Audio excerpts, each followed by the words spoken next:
So this is my Jhoira deck. It basically looks to take advantage of the One Ring. It has numerous untappers, so you can use it multiple times a turn, and we like having a winding clock so we can then do it on everyone else's turn, hoping to get card advantage that way.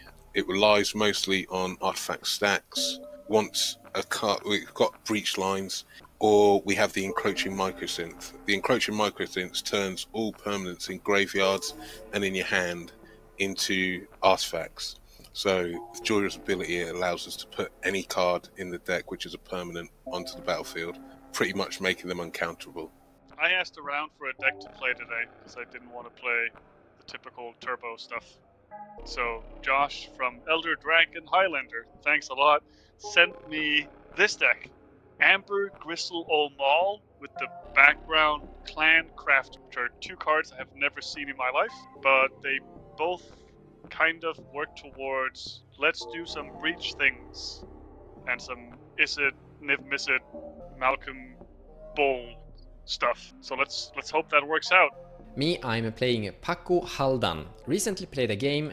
It's been a while since I played them. I really like them. They are fun. Didn't go so well, so I wanna have a rematch. This is basically a divergent list with only Leveler and Phasasaurical inside the deck.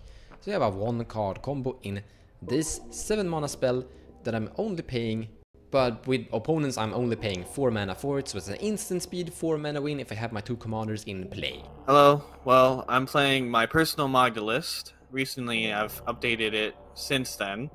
Playing a new card, Battered Golem I believe is what it's called. Using 10 treasures to try to win the game again. With Realm Scorcher, with infinite mana now, I'll be able to dump this into pay 2 mana to deal 1 damage to any target, and with my infinite treasures, that lets me win the game. So when you're playing Pako and Haldan, you usually want to have a really fast Pako in play, like a turn 2 perfectly, and then like a Haldan turn 3.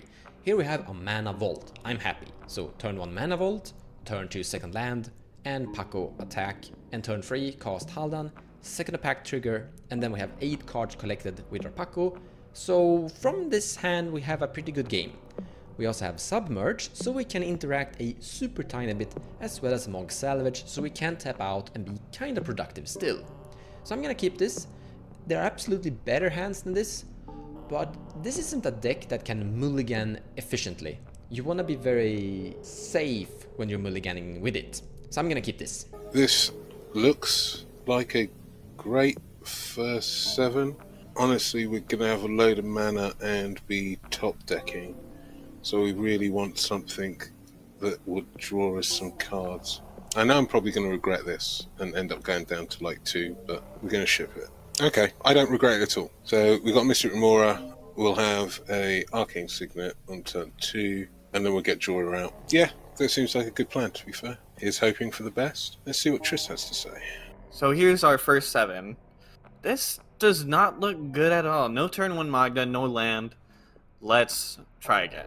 This is also not too good. Turn 1 Magda with nothing else to do. Down to 6, I guess. This is not a turn 1 Magda, but this is turn 2 Magda with Springleaf Drum on field. And that's able to make us treasures into Zorn next turn. I don't know how good that is in this pod. I might want a faster one. So I'm going to be a bit greedy and go down to 5. Okay. This one's a way better. We have 2 dwarves, a tapper, one of our artifact transformation cards, and at least 1 land. This is great. So I'm gonna put to bottom Mutavault, and then I'll put back Liquid Metal Coating, because that does not make us mana. And this is my final 5. Good luck, everyone. I mean, LED casts our commander, which then lets us start drawing cards on the same turn, but we could do turn 1 Neonate, turn 2 Commander, then discard our hand, draw 2. I'd rather not discard the Curiosity probably, and try and see what else the deck can offer here on a second 7. Oh, the LED's back in the same spot. That's interesting. It's a lot of mana, but not a lot of colored mana. We can make blue. We could do some scroll rack shenanigans. I think we can find better mana, more reliable mana. I think we're gonna go to 6 here. Might be a mistake to leave the scroll rack behind. Might be a good card to have, but we're gonna keep going. This ain't it. So let's go to 5 and regret not keeping any of those 7s. This LED is haunting me. LED, Faithless Looting, and 5 lands. Play our commander turn 1. Or we could probably Faithless Looting turn 1, then play our commander turn 2. We are going 4th though. This is a 5. Is probably gonna have to do. Try to look for some creature. I think we just keep this, honestly. No, I think it's good to bottom this. We'll keep this 5. Draw a card for turn. Nice. Let's play Flooded Strand and sacrifice that immediately. Finding a volcanic island and tapping that for a mana vault. And after mana vault, I pass the turn. I'll draw for turn.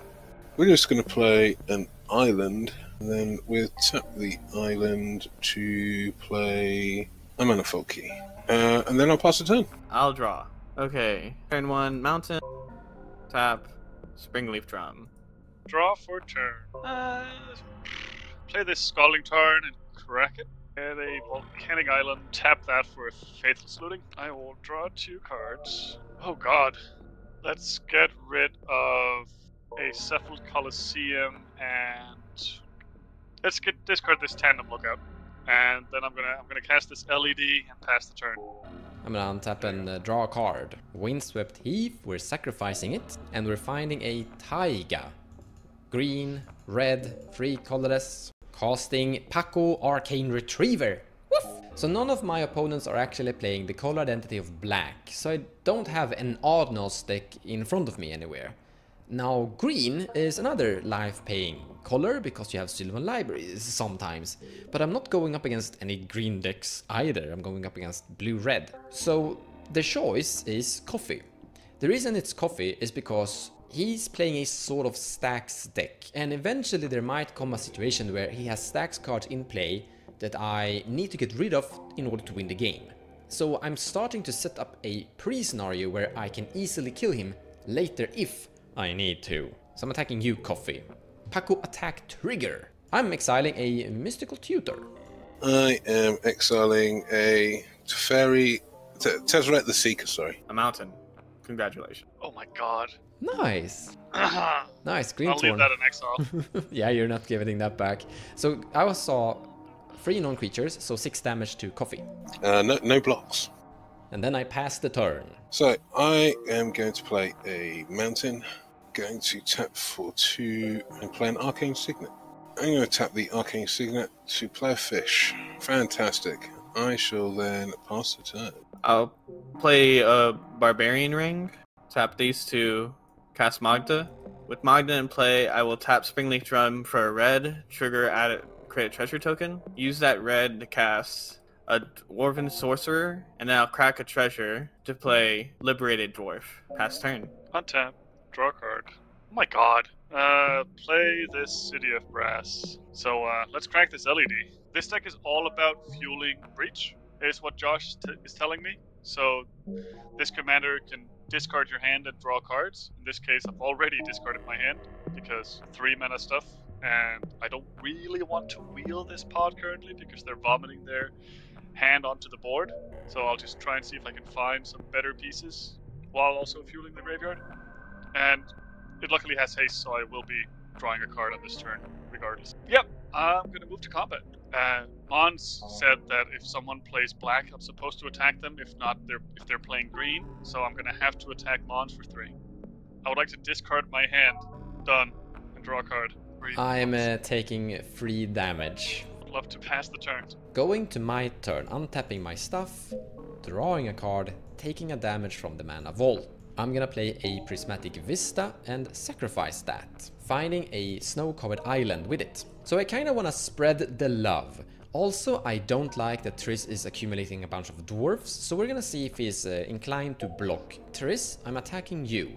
Pako attack trigger. I am going to exile a Ancient Tomb. I'm going to exile a Flusterstorm. You're welcome. A Cursed Mirror. Land. So there are no creatures there, so Pako grows to a 10/10. I don't think I want to lose any of my dwarves to your dog, Mons, so I'm going to just take the damage. Then I'm gonna tap out to cast a Haldan. I've already played my land for turn. I don't have any mana left, so here I pass the turn. I'll keep trigger. I'll pay for fish. Play a island. Tip 2. I'd like to cast a Jhoira. Pass the turn. Okay, my turn. I think I'm gonna play out this as my land per turn. I have Shadow Scroll Smashing enter and tapped. No pale light. Haldan is a 1/4, so he can block and kill your dwarfs. Go to combat. Jhoira has that. I'm gonna attack my fellow dwarf player. Am I a fellow dwarf player? Attack triggers. I'll create 3 treasures. 6. Before I pass turn, I will tap this, put out a blocker, which will be Goblin Welder. Pass turn. I will untap and draw for turn. I would like to move to combat. Let's see if that blocker actually blocks. Attack. The dwarf on dwarf crime continues. No, you can't do this. I have Not to your dwarf mother. I have an attack trigger. Amber kind of looks older than Magda, but I'm your aunt. I would love to discard this Flusterstorm and this Pact of Negation. Good, good. Control the hand. Cool. I drew a card. Would you like to take 3 or block with your blocker? I'll take 3. Fine. I think we need to start killing this Magda player, by the way. That's 5 treasures next turn, plus a Goblin Welder. I'm working on it. Do you pass to me so I can start the killing? Yes! Go ahead and start the killing. I will. There's nothing wrong with 5 treasures. There's a lot of things wrong with that. Nothing. Untap, draw a card, lose a life to mana vault. Combat first. Let's kill the Goblin Welder. Attacking at Triss. Pako attack trigger. I will exile a Bonder's Enclave land. I will exile a Force of Will. We need to stop. I will exile a Sculpting Steel. Instead, you get a Talisman of Creativity. I'm starting to get a lot of really good cards, especially from Coffe here. Not gonna lie. Sadly, this goblin will be eaten by your dog. I'll block with Goblin Welder. My Pako is a 14/14, so yeah, I can see that. Gonna play my Ancient Tomb from my Pako Exile Zone as a land drop. I'm gonna tap the Ancient Tomb and cast the Talisman of Creativity that I acquired legally from Snuske. After this, I'm passing the turn. I'm not going to pay for fish. Go in the graveyard. Draw a card. And play this here mountain. 3 for an Imperial Recruiter. So we will go into our library. We will get a Dockside Extortionist. And then I'd like to cast a Dockside Extortionist. I think I see some counter spells over there inside that exile pile off of Mon. I can tell you this, don't think I'm gonna Triss. crack any. I think I kind of want Coffe here to have some power and fuel to deal with you, because as I understand, the Coffe is a stack, so he's gonna find problems for you. That's my speculations. I think I'm gonna keep my force here, just so you know. You forget that I'm also kind of a stack, so I can play underneath that sometimes. I don't think I'm gonna crack my treasures. I'm just gonna pass turn. No, go ahead. I also pass on Dockside. So 6 in total. After our little side huddle, I'm going to use 1 treasure. I'm just going to cast a Codex Shredder. It resolves, and I will pass the turn. On to me. So I'm gonna tap Mountain and Barbarian Ring, and I'm gonna attempt to cast Liquid Metal Twerk. I'm going to pass on Liquid Metal something. Okay, then it will enter battlefield. I will move to combat. I and attack. have a response when you're entering into combat, but before you're announcing attackers, which means that which means that we are in the beginning of combat. So you can no longer go back to main phase. Alright, I'm gonna cast my Submerge. I control a island and no one controls a forest. I should have used the Force of Will on that Liquid Metal Torque, I guess. You saw nothing! But we're not out of tricks. I'm gonna tap this for colorless to cast my Mystical Tutor. I'm gonna find a classic Lightning Bolt and put Lightning Bolt on top of my library. Then I'm gonna cycle this land right here to try and draw my Lightning Bolt to my hand. And then I'm gonna Lightning Bolt Magda out of this existence. I will make a treasure by tapping Magda using Springleaf Drum, and then she'll go back to command zone. Move into combat. Main phase. Okay, so since you did that, and you're tapped out, Mons, I'm gonna see if you have a blue card in hand. I'm gonna crack 2 treasures, and I'm gonna cast the One Ring. ETB cast trigger. Well, before I pass turn, I'm gonna tap this to draw a card, and I'll pass turn to you. In your main phase before moving to end step. I'd like to cycle this dress down. Can I draw a card and lose a life? I will draw a card. Not you. Go to your end step, I guess. Dress down goes away. I would love to move to my turn. Need to talk to Josh. Draw a card. Oh my god. Move to combat. We'll be friendly with Mons. I'll attack you, Mons. I would like to discard this Final Fortune and this Nifmesip Perun to draw a card. Hooray. I will block with my 1/4 and take 0 damage. Cool. Second mate, I'll cast a Ragavan. Yeah, this Ragavan is totally gonna get through somewhere. I'm gonna pass turn. I'm gonna untap, draw a card, and lose a life to Mana Vault. Land drop, Bounder's Enclave. Let's begin with combat first, announcing Pako as an attacker at Triss, who have to block or die. Now Pako attack trigger first. I'm gonna flip, Rustic Study, pretty nice. Ooh, Stone of... I can never say this. Eric, E-R-C-H. I will exile a blast zone. And I will exile... Yay! A card I could have used. Pako did not exile a single creature, so it's an 18/18. Okay. Now, if I remember correctly, commander damage is still given, even though I have protection from everything. Okay. Apparently, I forgot that he's under protection from the One Ring too, so I'm bad at this game. So nothing happens, I guess, right? Yeah, well, since I have protection from the One Ring, I will take all the damage and not take any commander damage. Second main phase. This one and this one, casting Cursed Mirror from Triss that I've stole or legally acquired with no evil tricks. I'm going to have this enter as a copy of Dockside Extortionist that Coffe is controlling over there. I already have 1, 2, 3 artifacts, so I'll be giving him 8 treasures by myself. You're already getting 2 treasures from me.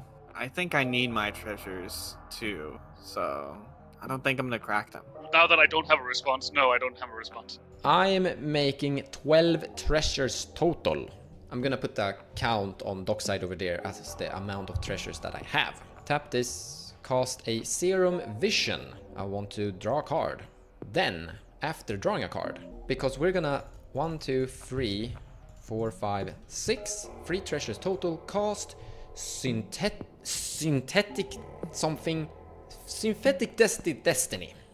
This is going to exile all creatures you control at the beginning of your next end step. Reveal cards from top of your library until you reveal that many creature cards. Put all creature cards revealed this way onto the battlefield. Then shuffle the rest of your revealed cards into your library. So it's a mass polymorph basically for my own board state.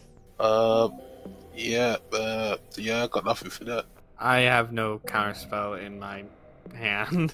0 cards in my hand. I have 1 Fluster and 1 Force of Will somewhere, stolen from Coffe, I think. So the cool Synthetic Destiny resolves and I will exile 1, 2, 3 creatures. I will now go to my end step. Now, as you saw in the beginning of the video, this is a programmed Divergent deck. So we have Leveler and Fasa's Oracle in here together. So what's gonna happen is that they're both gonna enter at the same time together. Now there are some discussions around rules, how this would theoretically work. Would we destroy our deck before Synthetic Destiny finish resolving? No. A spell in Magic has to finish completely before anything else can happen. So once Synthetic Destiny has started to resolve, it will continue to resolve, and then the triggers will go onto the stack once the Synthetic Destiny or Divergent finishes. And then as I am a controlling player, I can layer them however I want. So regardless of how Leveler and Fasas enter, regardless of what order, I can arrange the triggers. So I'm gonna remove my entire library from the game with Leveler, and then after the entire library is gone, ETB Fasas Oracle, and I win the match. Yeah, a little bit annoying that I forgot about the submerge part. I'm usually so used to being able to cast it. I misplayed everywhere here, still I won. Wow. Well, I think I misplayed all the way from the mulligans with this deck. I talked to Josh while the game was going on, just to tell him how miserable I was. And he said he didn't even expect the commander to be cast. I don't think you misplayed, Snuske. I think Josh gave you a bad deck. Or maybe... Yeah, Josh misplayed. That Josh is also misplayed. a very likely thing, but I think that the deck is actually pretty cool in its idea. Yeah.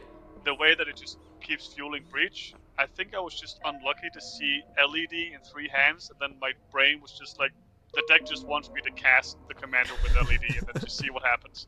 So just relying on the power of friendship, which would have worked if Pako didn't exist, because I had Malcolm in my hand and I would have drawn the Glinthorn as well. Oh, So all I needed was yeah. I just needed 3 mana, wait a turn, and then win the game, pretty much. As a breach deck, like I play Rockrak, Silas, and Dihada. Those do breach better for sure, but this idea is interesting. I think it's held back by colors mostly. The fact that it's not in black. think the one color adds so much. Either white or black, either one just adds so much to we have blue from the background. Like we could maybe make it Rakdos and just make it super turbo. Mm-hmm. That would actually be interesting, because then you can add reanimation stuff as well with a discard outlet in your command zone. That would be interesting. But it's also like you're discarding your entire hand. I mean, it feels like you need attackers as such for that deck. Yeah, the deck has a ton. The deck is running 21 creatures. That's actually quite a lot. Okay, you're just unlucky that your counter spells came first in that case. Yeah, and my mulligans I didn't see. I saw LED in 3 of the hands. It just came down to a bit of bad luck on the mulligans. I think, well, for my game, I just had the wrong stacks piece. Winter Orb didn't come out before the dog, and that's what stopped me from... I mean, the only other thing that I could say that maybe should have done is kept on paying for fish because I didn't draw anything that actually had any form of impact on the game. I didn't hit any, Trinispheres or... What's the other one? Dampening Sphere, anything along those lines, which would have put people under some form of pressure. But with Magda, it doesn't. The stacks that are don't deal with her. So the problem is we would lose to Triss, and if I played the Winter Orb on turn 2, we would have just got beaten by the dog. Yeah. So I was kind of hamstrung and just top decking really. So I think probably not paying for the fish was the mistake. I don't have any cards in my hand. If I could have cast something to feed your fish, I would. I didn't have any. It was maybe the wrong pod for a fish, to be fair. I guess 21 creatures, but also like a bunch of artifact ramp, and I have a ton of cantrips. So I think it just came back down to bad luck once again. I could have easily fed the fish a ton. I just didn't draw the cards that do that. Greedy fish player in that I don't want to be trapped paying for fish, putting a land down, paying for fish, putting a land down. I mean, and I had it in my opening hand, and I could have played it on turn 1, and that would have drawn me 3 cards. In fact, that would have drawn me the Force of Will and the Flusterstorm, which might have changed my game. 2 players weren't able to do much. Exactly. I had a great game. I get my Pako in play super early. I start swinging. I start accumulating like so much good stuff. Like I got a Dockside, I got a Mystical Tutor, I got a Force of Will, I got a Fluster, I got lots of lands, and then I'm just sitting there behind the scene and just eventually winning where we were just interacting. I mean, Triss, you had a good game too, but we interacted with you basically. I had a really good game, honestly. Being able to put out 3 dwarves on turn 2 and being able to present the win on turn 3 was great. Bye. Hopefully it doesn't take me 2 years to come back. No. Hopefully it takes me more than a week to come back.